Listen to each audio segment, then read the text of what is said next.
Hello, Steve White, Steve Arts 89. Well, I'm here with my log. It has something to say. It always has something to say.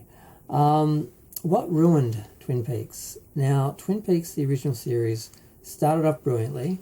I'm not going to go into length of the making, but basically it was an experiment to take a filmmaker like David Lynch and put him in the television realm and see what he could create with a sort of thought to, quality and so forth.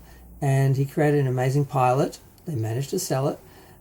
They did 7 episodes of the first season, which was done with very little oversight from the studio and sold. It hit big, but then it was not treated well. They didn't give it a good night.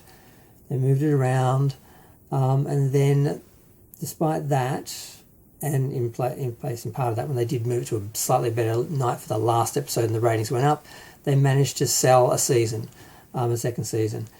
But then, same problem, they moved it around, and halfway through the season, the executive said, people are screaming out to know what happened to Laura Palmer, who killed Laura Palmer, because a lot of basic people who weren't engaging in the rest of the story and the rest of the Twin Peaks experience, which is the characters and the mood and the otherworldly elements, just want to know who killed Laura Palmer so they could just end it and move on.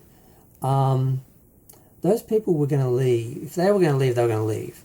And by giving them the answer, they were going to go either way. So that was just pointless because they just ended a certain momentum with the story. And because they forced it on Mark Frost and David Lynch, they weren't able to roll it out in a way that they built up interest for other elements or maintained interest for other elements so that there'd be a smooth transition from story to story.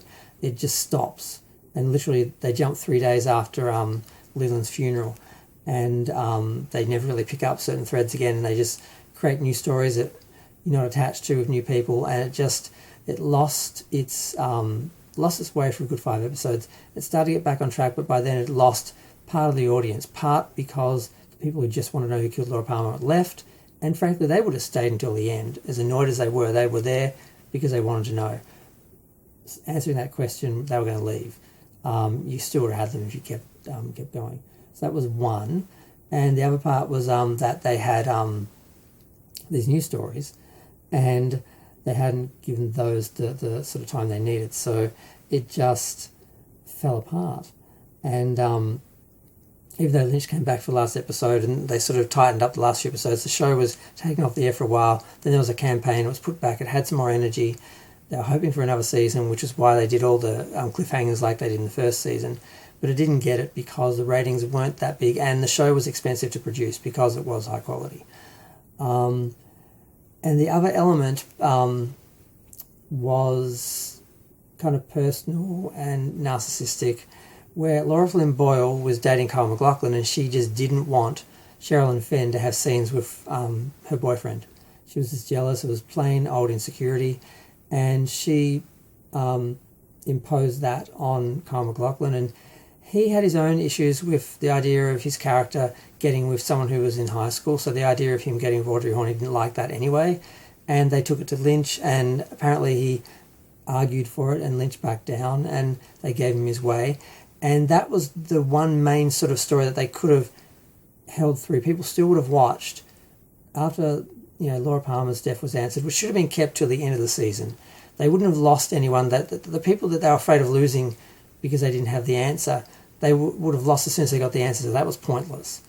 But had they kept the Audrey Cooper will they, won't they running through, because that was the whole point, was the fact that he was a man of honour and respectable, and she was a student, so they couldn't.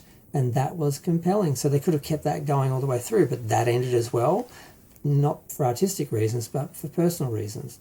So those were the two things that ruined Twin Peaks. The network imposing an ending when they didn't have time to actually roll it out the way they would have, or keep it till the end of the season, which is what they should have done. Because some people say it shouldn't have been answered. It needed to be answered on one level, like answer it that it was actually you-know-who, but then leave the Bob question and all the other supernatural questions.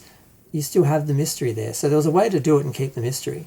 But yeah, do it at the end of the season to keep the people, because the people arguing they were going to leave were going to leave either way. So that was pointless and stupid to do it when they did it.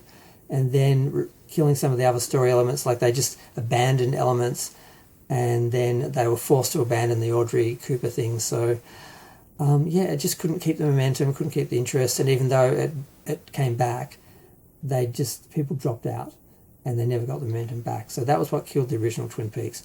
And who was behind all of this? Bob Iger. Bob Iger killed the original Twin Peaks, and Laura Flynn Boyle, between the two of them. But I'm going to go. Feel free to share, like, comment, subscribe. Let me know what you think, because Twin Peaks came back 25 years and 11 months later, but there were issues with that as well. But some great elements. It was great to have it back, but we didn't get what we should have.